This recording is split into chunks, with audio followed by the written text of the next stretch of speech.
wedding photography. මංගල ඡායාරූපකරණය. ඉතින් අද දවසේ අපි කතා කරන්නේ මෙන්න මේ කියන wedding photography ගැන. අපි ඉස්සෙල්ලාම බලමු කවි මොකද wedding photography ගැන හිතෙන්නේ කියන්න තියෙන්නේ. wedding photography කියුවම ගොඩක් දේවල් හිතෙනවා. පළවෙනිම දේ විනෝදාංශයක් වෘත්තියක්. විනෝදාංශයක් එක්ක වෘත්තිය කරන්න පුළුවන්. මම කියන්නේ දැන් සතුට කියන්නේ පරමධනය කියනවා. සතුටින් තමන්ගේ වෘත්තිය කරන්න පුළුවන් විනෝදාංශයක් වගේම වෘත්තියක්. හරියටම හරි. එතකොට දැන් ඔය wedding photography වල ගොඩක් පැති තියෙනවා. දැන් කෝච්චියක් යන ලස්සන කෝච්චියක්. ඒක සවුන්ඩ් එක පොඩක් මෙයා උඩට ගණන් ගන්න බෑ. ලයිව් එක්ස්පීරියන්ස් යන්නේ. මොකද මේ විශේෂයෙන් තමයි wedding photography වල දෙයක් තියෙනවා. හරි. කවුරු පාරේ එනවා අපි යාට ඉඩ දෙන්නත් ඕනේ. හරි. ඒ අතරේ මොකද අපි බොහොම ලයිව් විදිහට යන්නේ නේ. හරි. බොහොම ස්තුතියි. දැන් අපි මෙහෙම කියමු. දැන් කෝච්චි දෙකක් එහාට මෙහාට කියන්නේ නේ. අපි මෙහෙම කිව්වොත් මේ wedding photography කියන්නේ කෝච්චියක්. හරි. දැන් මේ කෝච්චියන්ට පීලි කීයක් ඕනේද? දෙකක් ඕනේ. ඔව් පීලි දෙකක් ඕනේ. එතකොට මේ පීලි දෙක කියලා කියන්නේ අපි දැන් කෝච්චිය පීලි දෙක නැත යන්න බෑනේ නේ. ඒතර මේ wedding photography කියනකොට ගොඩක් අය හිතන්නේ මේ photography කියන පීල්ල විතරයි කියලා. photography දැනගත්තාම ඔක්කොම හරි කියලා. හරි. මොකක්ද අනිත් මේ පීල්ල? ආදරය, romance එක. දෙකම එකතු වෙන්න ඕනේ. මම හොඳ මාතෘකාවක් ආදරේ romance එක. ඇයි wedding photographer කෙනෙක් මේ ආදරේ සහ romance එක දැනගන්න ඕනේ? ලලිත සර් මෙහෙමනේ. ඔව්.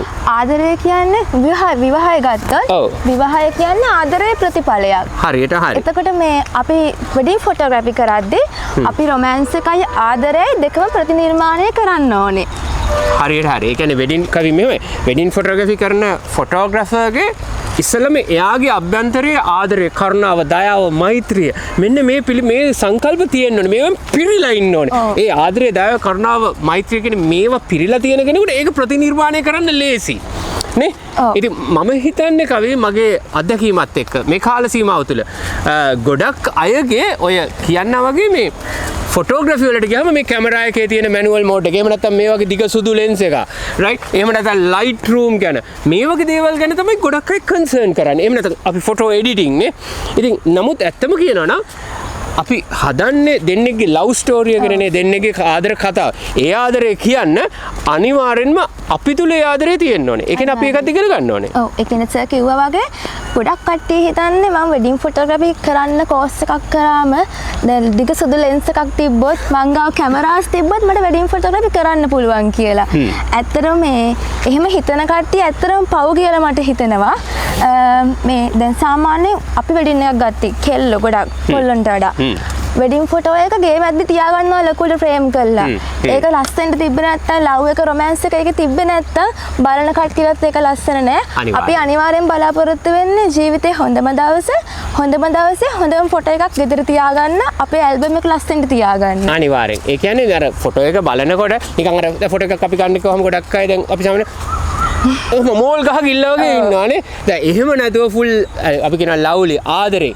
ඉතින් ආදරෙන් ඉන්න ඕනේ. ආදරෙන් ඉන්න පුළුවන් ආදරෙන් පිරුණු හදවත් වල. හැබැයි ආදරේ ප්‍රතිනිර්මාණය කරන කැමරාව පිටිපස්සේ ඉන්න පුද්ගලයාගේ හදවත ආදරෙන් පිරෙන්න ඕනේ. හරි. අපි දැන් ආදරය ගැන ගොඩක් දේවල් කතා කළා. හැබැයි ඒ වගේම තමයි මාර ඉම්පෝටන්ට් ෆොටෝග්‍රැෆි සයිඩ් එක. කියන්නේ මොකද මේ අපි කියන්නේ කෝච්චි යන්න රේල් පීලි දෙකම ඕනේ කියලා. එතකොට මේ රේල් පීලි දෙකේදී ෆොටෝග්‍රැෆි වල අපිට ගොඩාක් දේවල් ඉගෙන ගන්න තියෙනවානේ. අනිවාර්යයෙන්. විශේෂයෙන්ම ඡායාරූපකරණයේ තාක්ෂණය, සෞන්දර්යය මේ කියන කොටස් දෙක එන්න ඕනේ. එතකොට දැන් අපි ගොඩක් වෙලාවට දැන් ඔය ගොඩක් සමාජයේ තියෙන දේවල් බැලුවාම කවි මේ ඔය ටෙක්නිකල් සයිඩ් එක විතරක් අපේ ජීවිතේට ඇතිද? මොකද හිතන්නේ? ටෙක්නිකල් දේවල් මං හිතන්නේ තාක්ෂණික දේවල්. තාක්ෂණය විතරක් මදි. අපිට ජීවත් වෙන්න හැමදේම බැලන්ස් වෙන්න ඕනේ. වෙඩින් ෆොටෝග්‍රැෆි ගත්තොත් අනිවාර්යයෙන්ම සෙනෙහස, දයාව, ආදරය, කරුණාව කියන එක ෆොටෝග්‍රැෆර්ගේ හදවතින්ම එන්න ඕනේ. හිතන්න අපි වෙඩින් ෂූට් එකක් කරනවා. කරද්දි කපල් එක ඉන්නවා. කපල් එක ඉද්දී එයා හරි ආදරෙන් කියනවනේ hina වෙන්න. Lovely couple. මේ වගේ වචන භාවිත කරද්දි ඒක අර දෙන්නට ට්‍රාන්ස්ෆර් වෙනවා. එතකොට තමයි දැන් සමහර කර hina වෙන්නේ නැති කෙනා අපි ඉස්සෙල් මං හිතන්නේ ගොඩක් කට්ටිය මේ ફોකස් කරන්නේ hina වුණ නැත්නම් එඩිට් එකෙන් hina කරවන්න පුළුවන්. ඒකනේ කරන්නේ. මේ මම අහලා තියෙනවා සර් මට හැමතිස්සෙම කියන කතාව කවි මේ එඩිට් කළ ෆොටෝ එක ඕනේ ෆොටෝ එක දැන් ඉල්ලුවොත් දැන් දෙන්න පුළුවන් අන්න ඒ තත්ත්වෙට ෆොටෝග්‍රැෆර් එන්න ඕනේ අනිවාර්යයෙන්ම ඔව් දැන් ඔය ගැන කිනකොට ලස්සන එක්ස්පීරියන්ස් එක අපිත් වෙඩින් වලට යනකොට අපි වෙඩින් ෂූට් කරනකොට අපි දෙන්නගේ ෆොටෝ එකක් ගන්න කොහම අපි බලනවා මේ අපිට ගොඩක් වෙලාවට ලැබිලා තියෙන ෆොටෝ අපි කෙලින්ම කියමු අපේ ෆොටෝ එකක් ගන්න කොහම කොහොමද කියන්නේ අපිට ඉන්න තැන කියනවාද hina වෙන්න කියනවාද නැත්නම් ෆොටෝ එක ගන්න එක විතරද කරන්නේ ගොඩක් වෙලාවට ඔව් වෙඩින් ෆොටෝග්‍රැෆර් එකේ කතා කරොත් වෙඩින් එකට ගියාට පස්සේ අපි තමයි ෆොටෝග්‍රැෆර් එතන ඉන්න වැදගත්ම පුද්ගලයා තමයි ෆොටෝග්‍රැෆර් කියන එක හරිම වචනෙන් කිව්වොත් අපිට එතන ගිහලා රඟන්න පුළුවන් අනිවාර්යයෙන් මොකද අපි තමයි එතන ඉන්න වැදගත්ම පුද්ගලයා හරිම ඩීසන්ට් එකෙන් වැඩ කරන්න පුළුවන් හරියට හරි හොඳ වචනයක් කිව්වා හරි එතකොට සාමාන්‍යයෙන් කපල් එක ගිහිලා බෑග්ග්‍රවුන්ඩ් එකේ හිටගත්තට පස්සේ අපි කියන්න ඕනේ බෑග්ග්‍රවුන්ඩ් එක හරිය නැත්නම් අපි යාට උපදෙස් දෙන්න ඕනේ. මෙතන හරියන්නේ නැහැ. මොකද ඔයාගේ අතේ තමයි ඒ ඔක්කොම තියෙන්නේ. කපල් එකට කැමති තැන ඉන්න විදියට ඉන්න පෝස් එකෙන් ඉඳලා ගන්න කියන එක නෙමෙයි. ෆොටෝග්‍රැෆර් හැමදේම හදන්න ඕනේ. hinaවේ ඉඳලා හදන්න ඕනේ.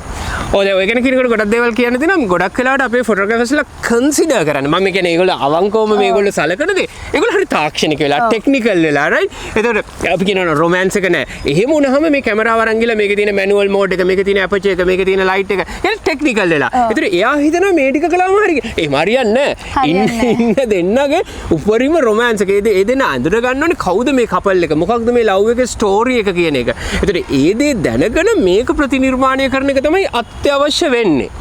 රයිට්. හරි. ඉතින් අපි මේ ඔය ගැන කියනකොට දැන් මේක දැන් නිකන් වෙන්නේ නෑනේ.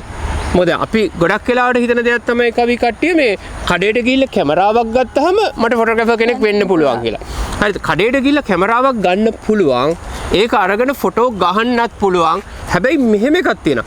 මේ ගහනකොට මේකේ ෆොටෝ කැමරාව එක්ක තියෙන තාක්ෂණය සෞන්දර්ය කියන එකත් එක්කම අපේ විශේෂයෙන්ම ෆොටෝග්‍රැෆි වල තියෙන න්‍යාය ප්‍රායෝගික දේවල් වගේම අර ආදරය, දයාව, කරුණාව මේ මෛත්‍රියේ තියෙන මේ කන්සෙප්ට්ස් උත් අපි දාගන්න. මොකද අපේ ජීවිතය සමබර වෙන්නේ. අපි වෙනත් වචනවලින් කියනනම් අපේ වම් මොලේ සහ දකුණු මොලේ එක්ක අපි කලාව එක්ක තාක්ෂණය එක්ක අපි සමබර ජීවිතයක් ගත කරන්න මේ ටික ගොඩක් අදාළ වෙනවා. දැන් ওই ටික කිව්වම කවිට අනිවාර්යෙන් අපේ යං ජෙනරේෂන් එකට කියන්නේ යමක් තියෙනවා. ඔව් සාමාන්‍ය යන් ජෙනරේෂන් එක කැමති නේචර් එකට. ඒ කියන්නේ ස්වභාව ධර්මයට එක්ක ෆොටෝ ගන්න ගොඩක් කැමති. ෆෝන් එකෙන් ෆොටෝ ගද්දි බබා අපි ඒක කරනවා.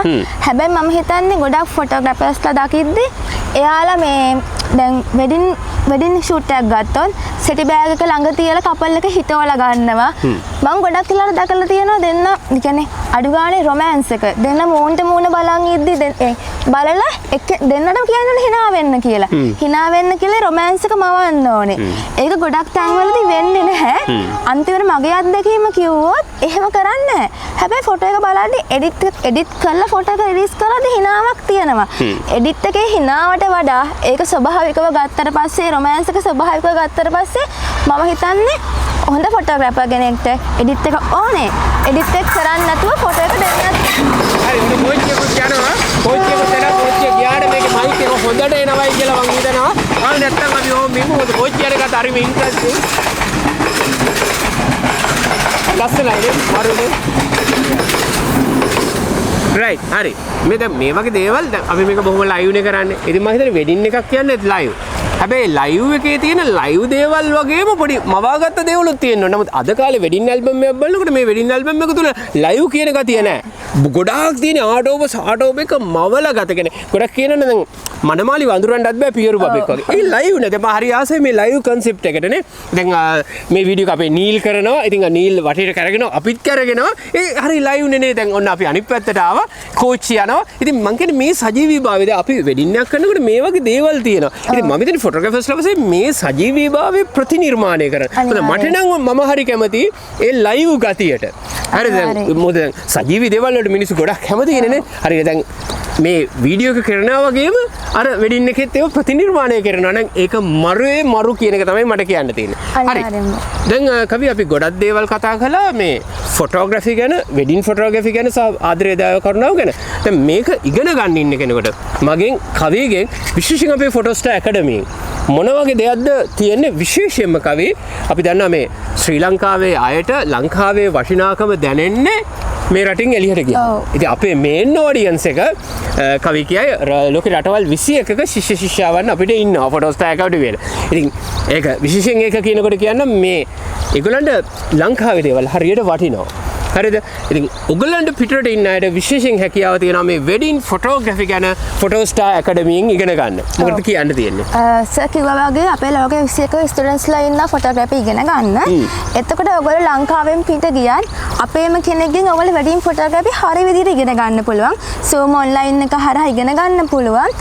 සර් කිව්ව concept ටික ආදරය, දයාව, කරුණාව මේ ඔක්කොම ප්‍රතිනිර්මාණය කරමින් හොඳ ෆොටෝග්‍රැෆර් කෙනෙක් වෙන්න ඔයාලට අපේ කෝස් එකත් එක්ක සම්බන්ධ වෙන්න පුළුවන්. හරි. අපි චුට්ටක් මතක් කරමු ඔයා පිටරට ඉන්නේ ඔයා කාටද කතා කරන්න ඕනේ. ඒකත් විශේෂයෙන් කියමු. අපේ ෆොටෝස්ටාර් ඇකඩමියේ කළමනාකාරීතුමිය මధుෂි සෙනවිරත්න මිස්ටර්. හරි. අපේ මధుට තමයි කතා කරන්න ඕනේ මధుෂි සෙනවිරත්න. ඉතින් පොඩක් එහාට මෙහාට ගිහිල්ලා බලනකොට අපේ contact numbers ඔක්කොම ටික තියෙනවා. හොයාගෙන ඔයා පිටරට ඉන්නවා නම් අපේ මధుට කතා කරන්න කියලා ඉල්ලා සිටිනවා. ඒ වගේම ලංකාවේ ඉන්නාට තව පොඩි දෙයක් තියෙනවා. දැන් ලංකාවේ ඉන්නාට Zoom online එකෙන් මේකට සම්බන්ධ වෙන්න පුළුවන්. හැබැයි ලංකාවේ ඉන්නාට අපි වෙන විශේෂ වැඩසටහනක් හදලා තියෙනවා නිකන් අපි දෙන්න live වෙන්න. මේ live එක අපි දෙදින වැඩමුළුවක් වශයෙන් කරනවා. මේකේ wedding photography 2 days workshop එක. right? ඉතින් මේ 2 days workshop එකේ අපි පළවෙනි දවසේදී කරන්නේ සම්පූර්ණ මංගල ඡායාරූපය. කොහොමද මේ wedding වල තියෙන අපි කියන wedding secrets of wedding. මොනවද මේකේ තියෙන රහස් පොඩි tips මොනවද? මෙන්න මේක කියලා දෙනවා. right? ඊළඟට අපි දෙවනි දවසේ අර ආදරය, දයාව, කරුණාව, මෛත්‍රිය කියන මෙන්න මේ කරුණු කාරණා කියලා දෙනවා. හරි? එතකොට මෙන්න මෙහෙම තමයි මේ වැඩමුළු දෙක යන්නේ. මේ workshop දෙක යන්නේ. අතරම තනි වැඩමුළුව මේ වැඩමුළුවේ කොටස් දෙකක් යනවා. එකක් වෙඩින් ෆොටෝග්‍රැෆි ගැන, අනිත් එක තමයි ආදරය සහ දයාව කරුණාව ගැන. ඒකට විශේෂයෙන් හේතුව අපි කලින් කිව්වා වගේ මංගල ඡායාරූප ශිල්පියා තුල මේ කියන concepts දෙකම තියෙන්න ඕන කියන තැන. ඉතින් ඔයගොල්ලෝ ලංකාවෙන් ඉන්නවා නම් අපි කරුණාවෙන් ආදරෙන් ගෞරවයෙන් කියනවා අපි කවිට කෝල් කරන්න. කවිගේ නම්බර් එක හොයාගන්න පුළුවන්, මගේ නම්බර් එක හොයාගන්නත් පුළුවන්. මේ දෙකත් එක්ක ඔබ තුලින් පරිපූර්ණ ඡායාරූප ශිල්පියෙක් බවට පත් වෙන්න. තව දෙයක් තියෙනවා. දැන් අපි ඉපැන්දෙනකොටම අපිට විවිධ හැකියාවන් තියෙනවානේ. මේ හැකියාව අපි ප්‍රොෆෙෂනලයට ගන්න ඕනේ කොහොමද, මොනවද අපි කරන්න ඕනේ? හැකියාව ඉස්සෙල්ලාම හඳුන ගන්න ඕනේ. හරියටම හරි. අපි අපේ ඇතුලේ තියෙන ටැලන්ට් එක අඳුන ගන්න අපි වෙන දේවල් පස්සේ යන්නේ. වෙන දේවල් පස්සේ ගිහිල්ලා හටි වැටිලා කරගන්න දෙයක් නැති වුණාට පස්සේ තමයි අපි හොයන්න ගන්නේ. හරියට හරි. ඒකට හම්බ වෙන්නෙත් නෑ. හම්බ වෙන්නේ නැත්නම් ඒක අඳුන ගන්න පුළුවන් ගුරුවරයෙක් අපිට ඕනේ. මම හිතන්නේ අපේ ෆොටෝග්‍රැෆි එකේ දේශනය කරන ලලිත සර්. එයා ගාවට આવත් අපේ කෝසස් තියෙනවා, අපේ වර්ක්ෂොප්ස් තියෙනවා. අනිවාර්යෙන් ඔයාගේ ටැලන්ට් එක හැංගිලා තියෙන ටැලන්ට් එක හොයාගන්න පුළුවන්. අනිවාර්යෙන්. ඒක ගොඩක් විදිහට වැදගත් වෙනවා. හැංගිලා තියෙන ටැලන්ට් එක අපි දැන ඇඳින ගන්න එක. මොකද ඒ දැන ඇඳින ගත්තාම අපිට අපි තුලින් අපිව ගන්න පුළුවන්. හරි? ඒ වගේම තමයි උතන තියෙන වැදගත්ම දේ තමයි අපි අපේ ටැලන්ට් එක දැන හැඳිනගෙන ඒකෙන් මේ ලෝකයේ ලස්සන තැනක් බවට පත් කරන්න ක්‍රියා කරන්න ඕනේ. දැන් ගොඩක් දෙනෙක් කරන්නේ නැහැ. අපි නිකන් අහමු. ඔයාගේ ටැලන්ට් එක, ඔයාගේ පැෂන් එක ෆොටෝග්‍රැෆිද, කැමරාව එක්කද තියෙන්නේ? රයිට්? ඔයාගේ ටැලන්ට් එක, ඔයාගේ ෆැෂන් එක තියෙන්නේ වෙඩින් එක්කද? ඒ වගේම ඔයාට හැකිද මේ වෙඩින් කපල් එක සතුටු කරන්න ඔයාගේ කැමරාවකින්? ඒක කරන්න පුළුවන්. ඒක කාරයි කියන එක තමයි කියන්නේ ලස්සනයිනේ. පොඩක් ඉන්න අපි කෝච්චියක් බලන්න ඕනේ. හරි. මොකද ඉතින් කෝච්චිය දකින්නකොට ගොඩක් දේවල් හිතෙනවා. ගොඩක් දේවල් හිතෙනවා. හරි. අපි ඒක වෙනම කතා කරමු. දැන් කෝච්චි කීපයක් එහාට මෙහාට ගියා. ඒවා ඉතා වේගෙන් යනවා. ඉතින් ඔයාගේ කෝච්චිය ඇවිල්ලා වෙඩින් ෆොටෝග්‍රැෆි කෝච්චියනේ. මේ කෝච්චිය හරියට යන්න නම් ඔයා මේ අපි පුනා කියනවා වගේ ෆොටෝග්‍රැෆි විතරක් නෙමේ මේ කෝච්චිය ගමන් කරන්න අනිත් පැත්තේ තියෙන ආදරය දාව කරනවා කියන එක තියෙන්න ඕනේ. හරි. ඉතින් අපි කතා කරගෙන කාගේ හරි ප්‍රතිභාව ගැන තමන්ගේ ඇතුලේ තියෙන දේ මේ ඇතුලේ තියෙන දේ ඔපමට්ටම් කරගෙන උපමට්ටම් කරගන්න ඕනේ. ඒ කුසලතාවය දැන හැඳින ගන්න ඕනේ. ඒකෙන් ලෝකේ ලස්සන තැනක් කරන්න ඕනේ. ඉතින් ඔයාට හිතෙනවා නම් ඔයාගේ පැෂන් එක, ඔයාට කරන්න අවශ්‍ය දේ, ඔයාගේ කැමරාවෙන් ලෝකය සුවපත් කරන එක මිනිස්සුන්ගේ හිත. දැන් ඔයාගේ ලස්සන ෆොටෝ එකක් අරගෙන දැන් හරි මම ගන්නවා ලස්සන ෆොටෝනේ. ඒක අරන් බලනකොට ඔයාට මොකක්ද හිතෙන්නේ? ඇත්තටම ඒක. ඕගොල්ලෝ දන්නවා අපි ෆොටෝ එකක් ගත්තට පස්සේ අපිට ඉවසිල්ලක් නේ ෆොටෝ එක බලනකම්. ෆොටෝ එක ගන්නකම් ඉන්න අපිට ඉවසිල්ලක් නැහැ. හැබැයි ඒක හිනාවක් නැතුව හරි කැත විදිහට තිබ්බොත් අපේ මූඩ් එකත් අවුල් වෙනවා. මම හිතන්නේ මේ ෆොටෝග්‍රැෆර් කෙනෙක් ෆොටෝ එක අරගෙන ඒ වෙලේ පෙන්නන්නෙත් ඒ පෙන්නන කෙනාගේ සතුට උද්දීපනය කරන්න පුළුවන්. ඒතර ඔයාලට සතුටුයි. ෆොටෝ එකක් ගත්තම සතුටුයි. ඉතින් ඒක ලොකු දෙයක් නේ ජීවිතේ සන්තුෂ්ටි පරමන්දන සතුටට ඕනේ නේ. සතුට. හරි. ඉතින් අපි ගොඩක් දේවල් කතා කළා. අපි දැන් ක්‍රමයෙන් කෝච්චි කීපයකුත් ගියා. ඒ වගේම දැන් අපි කෝච්චි පාරටත් අවතීර්ණ වුණා. ඉතින් අවසාන වශයෙන් අපි එන්ඩ් එකට යනවා නම් මොන විදිහටද අපිට සමරයිස් කරන්න පුළුවන්? අපිට කොහොමද සමරයිස් කරන්න පුළුවන්? දැන් ඕගලන්ට අපි කිව්ව මං මුලින් කිව්වදේ එඩිට් එකක් නැතුව ලස්සනට ෆොටෝ එකක් ගන්න කියන්නේ දක්ෂ ජාරූප ශිල්පියෙක්. නම කිව්ව ගමන් ආශා අයාමරු. දැන් අපි ගොඩක් අය ප්‍රසිද්ධ වෙන්න හිතන්නේ කැමරාව තියෙනවා කැමරාස් පෙන්නලා මට මේවා තියෙනවා මම මෙහෙම ගහනවා එහෙම නෙමෙයි. නම කිව්ව ගමන් ෂා අයාමරු ෆොටෝග්‍රැෆර් කෙනෙක්. වෙන්න ආසයිනේ මං ගොඩක් කට්ටියව දන්නවා කැමරාවත් දැක්කමත් ඇඟ නලියන කට්ටිය. ෆොටෝග්‍රැෆර් කියන මේ විෂය ඒකට මාර ලව් එකක් තියෙන්නේ. එහෙම කට්ටියට පුළුවන් අපේ ඇකඩමිය එකත් එක්ක සම්බන්ධ වෙන්න. මොකද අපි ෆොටෝග්‍රැෆි විතරක් නෙමෙයි ෆොටෝග්‍රැෆි කරන්න පුළුවන් සර්කල් වගේ රේල් පාරේ පීලි දෙක. ආදරේ සෙනෙහස රොමෑන්ස් එක. ඒ ඔක්කොම ප්‍රතිනිර්මාණය කරන හැටි ඉස්සෙල්ලාම ඔයාගේ හදවත ඇතුලේ ඒක අපි නිර්මාණය කරන්න ඕනේ. ඒක එළියට දීලා දක්ෂ ෆොටෝග්‍රැෆර් කෙනෙක් වෙන්න අපි ඔයාලට මඟ පාදනවා. භවිෂ්‍යති කවි. දැන් ඔය ගැන කතා කරනකොට අපි විශේෂයෙන් මතක් කරන්න ඕනේ තිබූ තැනක සොරසතුරන් ගත නොහෙන උගතමනා ශිල්පයමයි මතු රැකෙනා. රයිට්? රජතුමා කෝප වුණත් ගන්න බෑ කොහේ තිබුණත් ගන්න බෑ අපි අපේ දැනුම. අපි මේ ඉක්විප්මන්ට් වලට වියදම් කරන්න ඕනේ. ඒක ඇත්ත. හරිද? මේවා අපෙන් පරිබාහිරද? හැබැයි අපි අපේ මොළයට වියදම් කරන්න ඕනේ. මම මාව දියුණු කර ගැනීම අත්‍යවශ්‍ය වෙනවා. මේ මාව දියුණු කර ගැනීම සඳහා අපි මේ අධ්‍යාපනය කියන එක මාරේ. මොකද අපි අධ්‍යාපනය දැම්මොත් තමයි අපිව බැබලෙන්නේ නේ. ඉතින් ගොඩක් අය මං කිව්වා වගේ අර කඩේට ගිහිල්ලා කැමරාවක් කරන් වෙඩින් ෆොටෝග්‍රැෆි කරනවා. හැබැයි මේක ඉගෙනගෙන කළොත් ඒ ඉගෙනගෙන කළොත් සුපිරි. දැන් ඔයගලට පේනවාද මේ වීඩියෝ එක? දැන් වීඩියෝ එක කරන්නේ අපේ නීල්. ඒතර ඒ ඉගෙන ගැනීම වීඩියෝ එක කොච්චර හොඳට කරනවද ඔයගොල්ලෝ මේක කොච්චර එන්ජොයි කරනවද කියන එක තේරෙනවද? අතට කියනවා මේක non edit වීඩියෝ එකක් නේ. අපි කියනවා ලයිව් වීඩියෝ එකක් කියලා නේ. ඉතින් අපි එහෙම කරන්න අන්නේ කැමරාවත් එක්ක තමන්ගේ ගත්ත සිත මනස එකක කරලා තියෙන එක. ඉගෙන ගැනීමේ ගොඩක් දේවල් තියෙනවා. හරි. ඉතින් අපි මතක් කර සිටමු නැවත වතාවක් අපි පිටරට ඉන්නවා නම් කවුරු හරි ඔයගොල්ලෝ කතා කරන්න ඕනේ අපේ මధుවිෂ්ට. ඔයගොල්ලෝ ලංකාවේ ඉන්නවා නම් කතා කරන්න ඕනේ අපේ කවිට. ඉතින් Zoom online එක හරහා මේක පැවැත්වෙනවා. ඒ වගේම ලංකාවේ විවිධ ප්‍රදේශවලදී දෙදින වැඩමුළුවක් වශයෙන් අපි කටයුතු කරනවා. ඔයාගෙන් යමක් අහන්න කැමතියි අවසාන වශයෙන් අපේ ප්‍රේක්ෂකයෝ. මොකද්ද කියන්න තියෙන්නේ? මෙහෙමයි. අපි ගොඩක් වෙලාවට කැම් එකක් දැක්කම අර කඩේක තිබ්බත් කැම් එක දැක්කම හරිම ආසයිනේ. එතකොට මං උනත් මගේ එක්ස්පීරියන්ස් එක හිතන්නේ මම හිතුවෙත් කැම් එක දැක්කම මම මේකේ ටෙක්නිකල් දේවල් ටික ඉගෙන ගත්තාට පස්සේ මට ෆොටෝග්‍රැෆර් කෙනෙක් වෙන්න පුළුවන් කියලා. හැබැයි අපේ ඇකඩමි එකට ආවට පස්සේ මට තේරෙනවා කැම් එක මේ ඔන් කරන්න ෆොටෝ ගහන්න දැනගත්ත පළියට ඒක කරන්න බෑ කියන එක. හොඳම කන්සෙප්ට් එක තමයි අපි අපේ ඇහැ පුරුදු කරන්න ඕනේ. අපිට ගොඩක් ලස්සන ෆ්‍රේම්ස් තියෙනවා වටේට හැබැයි අපි දකින්නේ නැහැ.